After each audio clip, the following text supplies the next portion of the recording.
Hi friends, அனைவருக்கும் வணக்கம். இன்றைக்கி இந்த வீடியோவில் நம்ம என்ன பார்க்க போகிறோம்னா, எல்லோரும் சொல்லிகிட்டு இருக்கிறதாங்க, நாங்கள் கொய்யா கன்று வச்சுருக்கோம், 2 வருஷம் ஆச்சு, 2.5 வருஷம் ஆச்சு, ஒரு பூ கூட வைக்கல, அது இன்னமும் காய் காய்க்கல அப்படின்னு சொல்கிற ஒரு பிரச்சனை வந்துட்டு ரொம்ப அதிகமாக இருக்கும். நீங்கள் எந்த மாதிரியான ஃபெர்டிலைசர் வந்துட்டு யூஸ் பண்ணுறீங்க, எப்படி வந்துட்டு நிறைய காய்கள் பிடிக்க வைக்கிறது நம்மளோட கொய்யா செடியில், இந்த மாதிரியான கேள்விகள் இப்போ நிறைய பேர் வந்துட்டு கேட்க ஆரம்பிக்கிறாங்க. அதுக்கு முக்கியமான காரணம் என்னன்னு பார்த்தீங்கன்னா, நம்ம சூஸ் பண்ணுற நல்ல கொய்யா கன்று, அந்த கொய்யா கன்று பார்த்தீங்கன்னா ஒரு கிராஃப்டட் பிளான்ட்டாவோ இல்லை க்ளோன் பிளான்ட்டாவோ இல்லை ஏர்லைடு பிளான்ட்டாவோ இருந்தால் இந்த செடிகள் எல்லாமே சீக்கிரமாக ஃப்ரூட் வைக்கும். அதுவும் இல்லாமல் மாடி தோட்டத்துக்கு வளர்க்குறதுக்குன்னு ஒரு சில கொய்யா வெரைட்டி இருக்குது. அந்த வெரைட்டி நம்ம வளர்த்தோன்னா சின்ன க்ரோ பேக்கில் நிறைய கொத்து கொத்தாக வந்துட்டு காய்கள் வைக்கும். நல்ல பாட் மிக்ஸ் கலவையில் நம்ம யூஸ் பண்ணி இந்த செடியை வச்சோம்னா, இப்போ பார்த்துருக்கிறது பார்த்திங்கன்னா கிரவுண்டில் நடுறதுக்காக வச்சுருக்கிற தைவான் பிங்க் கோவா பிளான்ட் தான் வச்சுருக்கோம். பாருங்கள், சின்ன பிளான்ட் தான், இதில் நிறைய பேட்ஸ் வந்துட்டு வச்சுருக்கேன். இந்த செடி தான் இந்த இடத்த நட போகிறோம். நிலத்தில் வைக்கிறதுக்கும் மாடியில் வைக்கிறதுக்கும் ஏதாவது வித்தியாசம் இருக்கான்னு பார்த்தீங்கன்னா, கண்டிப்பாக வித்தியாசம் இருக்குது. ஏன்னா நிலத்தில் வைக்கிறது வந்து பார்த்திங்கன்னா பெரிய நிலப்பரப்பு இருக்கிற இதில் வந்துட்டு நம்ம வைக்கிறோம். ஆனால் பாட்டில் வைக்கக்குள்ளே இல்லை க்ரோ பேக்கில் நம்ம வைக்கக்குள்ளே ஒரு குறிப்பிட்ட அளவு தான் மண் வந்துட்டு க்ரோ பேக்கில் நம்மளால் வந்துட்டு ஃபில் பண்ணி அதை வந்துட்டு அதில் செடியை நட முடியும். ஆனால் நிலத்தில் பொறுத்த வரைக்கும் அப்படி கிடையாது. நிலத்தில் வச்சுன்னா வேர் வந்துட்டு ரொம்ப தூரம் போயிட்டு அதுக்கு தேவையான சத்தை வந்து எடுத்துக்கும். ஆனால் க்ரோ பேக்குக்கு பொறுத்த வரைக்கும் நம்ம தேவையான சத்தை நம்ம வந்துட்டு கொடுக்கணும். இதுதாங்க இதை பொறுத்த வரைக்கும். இது பாருங்கள், இப்போ பார்க்குறது வந்து பார்த்திங்கன்னா தைவான் பிங்க் கோவா. இதில் வந்து பார்த்திங்கன்னா நிறைய காய்கள் பிடிக்கிறதுக்கு காரணம் என்னென்னு பார்த்திங்கன்னா, இந்த மாதிரியான சின்ன கொழுந்தை வந்துட்டு நாங்கள் கிள்ளி விட்ருவோம். செடி வைக்கக்குள்ளே லைட்டாக கிராஸாக வச்சு விட்ருவோம். அப்படி வைக்கக்குள்ளே அதுலேருந்து நிறையா நோட்ஸ்லேருந்து பிரான்ச்சஸ் வந்து ஃபார்ம் ஆகக்குள்ளே பாருங்கள், இங்கே ஒரு 3 நோட்ஸ்லேருந்து பிரான்ச்சஸ் வந்து ஃபார்ம் ஆகிருக்கு. அதில் எல்லாத்துலேயும் வந்து பார்த்திங்கன்னா முட்டு வச்சுருக்கு. பாருங்கள், இது தாங்க செடியை லைட்டாக கிராஸ் ஒரு 0 டிகிரி அளவுக்கு கிராஸாக இப்படி செடியை வச்சதால் இந்த செடியிலேருந்து நிறைய பிரான்ச்சஸ் வந்து புதுசாக ஃபார்ம் ஆகிருக்கு. அதனால் பார்த்திங்கன்னா அதுலேருந்து புது துளிர் வந்து அதில் வைக்கக்கூடிய அந்த பிரான்ச்சஸில் பார்த்திங்கன்னா நிறைய மொட்டு வச்சுருக்கு. இது தாங்க இதை பொறுத்த வரைக்கும் கோவா செடி வளர்க்குறத பொறுத்த வரைக்கும். நம்ம நேராக வச்சோன்னா நேராக தான் வளர்ந்துட்டு போவோம், அதில் வந்துட்டு ஃப்ரூட்ஸ் வந்துட்டு வைக்காது. இது பார்த்திங்கன்னா தைவான் பிங்க்கு க்ளோன் பிளான்ட் தான். இது நல்ல குவாலிட்டியான பிளான்ட். இது பார்த்திங்கன்னா தெரியும். இது வந்து பார்த்திங்கன்னா க்ளோன் பண்ணி 1 மாதத்துலேயே வந்து பார்த்திங்கன்னா பிளான்ட்டோட க்ரோத் எப்படி இருக்குதுன்னு பாருங்கள். இந்த மாதிரி இருக்குது. செடியை வந்துட்டு லைட்டாக கிராஸாக வச்சோம்னா இதில் பார்த்திங்கன்னா நிறைய முட்டு வந்துட்டு செம்மையாக வைக்கும். அதுக்காக தான் இந்த மாதிரியான ஒரு வீடியோ உங்களுக்கு காட்டியிருக்கேன். இப்போ நான் இந்த செடியை தான் நிலத்தில் வைக்க போகிறேன். அதுக்காக குழியை வந்து தோண்டிட்டேன். 2க்கு 1.5 சைஸில் இருக்கிற மாதிரி ஆழம் வந்து பார்த்திங்கன்னா 1.5 அடி ஆழம் இருக்கிற மாதிரி சைஸ்க்கு தோண்டியாச்சு. அதோடு பார்த்திங்கன்னா நான் இப்போ ஒரு 10% அளவுக்கு நல்லா காஞ்சி போன மாட்டு சாணத்தை எடுத்து வச்சுருக்கேன். அது கூட பார்த்திங்கன்னா நிறைய காஞ்சி போன இலைகளை வந்து எடுத்து வச்சுருக்கேன். கொஞ்சம் பச்சையாக இருக்கிற இலையை எடுத்தது தான் தப்பு. இது வந்து பார்த்திங்கன்னா நல்லா உயிர் உள்ள மண்.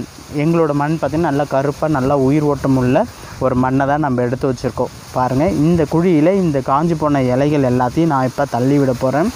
தள்ளி விட்டு அதுக்கப்புறமேட்டு இந்த 10% எடுத்து வச்சுருக்கிற மாட்டு சாணத்தை லைட்டாக தூவி விட்டு மண்ணை போட்டு ஃபுல்லாக மூட போகிறேன். இந்த குழியை மூடிட்டு அதுக்கப்புறமேட்டு ஒரு சின்ன குழி தோண்டி இந்த செடியை வந்துட்டு வைக்க போகிறேன். இது தாங்க இந்த வீடியோவை பொறுத்த வரைக்கும்.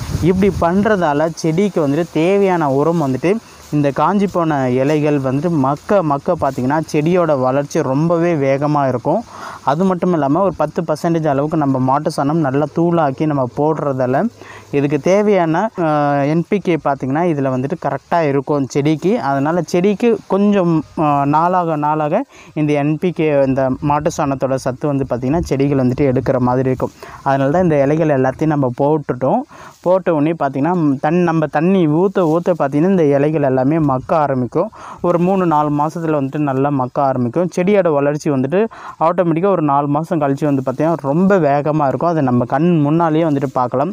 இப்போ நான் அந்த செடியை நடுறதுக்கு காஞ்சி போன இலைகள் போட்டுவிட்டேன். அதுக்கப்புறமேட்டு நல்லா காஞ்சி போன மாட்டு சாணத்தையும் போட்டுவிட்டேன். அதுக்கப்புறமே மண்ணை ஃபுல்லாக ஃபில் பண்ணிவிட்டு அதுக்கப்புறமே சின்ன குழி மாதிரி ஒன்று தோண்டுறேன். குழி மாதிரி தோண்டி இந்த செடியை வந்துட்டு நட போகிறேன்.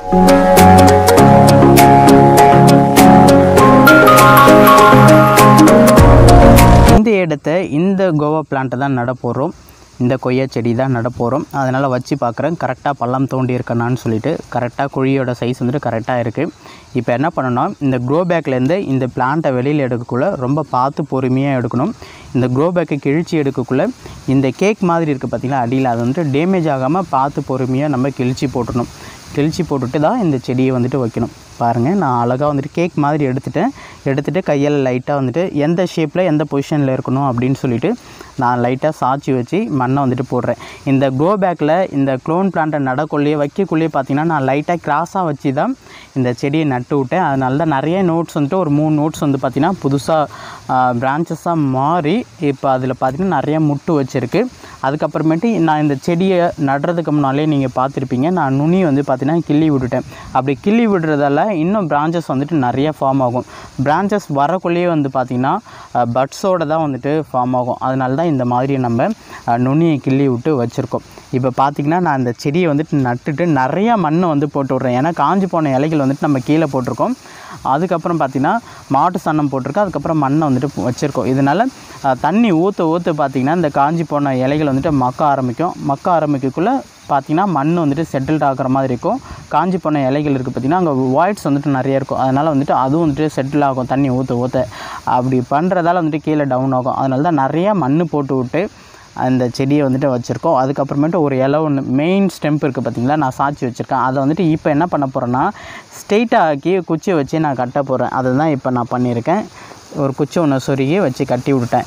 இப்போ என்ன ஆகும்னா இந்த செடி வந்துட்டு சாய்ச்சிட்டு இருந்தது பார்த்திங்கன்னா இப்போ நான் மேலே வந்துட்டு நேராக ஆக்கி விட்ருக்கேன். ஏன் இப்போ நேராக ஆக்கி விட்ருக்கேன்னா நான் அதோட நுனி வந்துட்டு கிள்ளி விட்டுட்டேன். கிள்ளி விட்டுறதால இப்போ என்ன ஆகும்னா இந்த மெயின் ஸ்டெம்ப்லேருந்து ஒரு 4 நோட்ஸ் வந்து பார்த்திங்கன்னா புதுசாக பட்ஸ் வந்துட்டு வர ஆரம்பிக்கும். இந்த துளிர் வரக்குள்ளே இந்த துளிர்லேருந்து நிறைய பிஞ்சுகள் வந்து வைக்க ஆரம்பிக்கும். இது பார்க்கக்குள்ளே வந்து பார்த்திங்கன்னா ரொம்ப சூப்பராக இருக்கும். அதனால தான் இந்த மாதிரி பண்ணியிருக்கோம். இப்போ இந்த தைவான் பிங்க் கோவா பிளான்ட்டை நட்டாச்சு. அதுக்கப்புறம் தண்ணியும் ஊற்றி விட்டாச்சு. அதுக்கப்புறமேட்டு இதை ட்ரிப் இரிகேஷனால் கனெக்ட் பண்ணுறதுக்காக இதோட பைப் வந்து பார்த்திங்கன்னா நாங்கள் வச்சுருக்கோம். ட்ரிப் இரிகேஷனால் கனெக்ட் பண்ணி விட்டாச்சுன்னா வாரத்துக்கு 3 தடவை பார்த்திங்கன்னா இதுக்கு வந்து தேவையான தண்ணி ஊற்றும் இந்த பைப்பு வழியாக. அது மட்டும் இல்லாமல் தேவையான ஃபெர்டிலைசர் பார்த்திங்கன்னா நாங்கள் மாதத்துக்கு 1 தடவை 2 தடவை பார்த்திங்கன்னா வேறு எதுக்கு யூஸ் பண்ணுவோம். அந்த ஃபெர்டிலைசர் இந்த பழுப்பு வழியாக இந்த செடிகளுக்கும் போகும். பாருங்கள், இந்த செடி பார்த்திங்கன்னா 3 நாள் கழித்து எடுத்த அப்டேட் பாருங்கள். பட்ஸ் எல்லாம் எப்படி இருக்குன்னு நல்லா தெளிவாக இருக்குது பிளான்ட்டு பார்க்குறதுக்கு.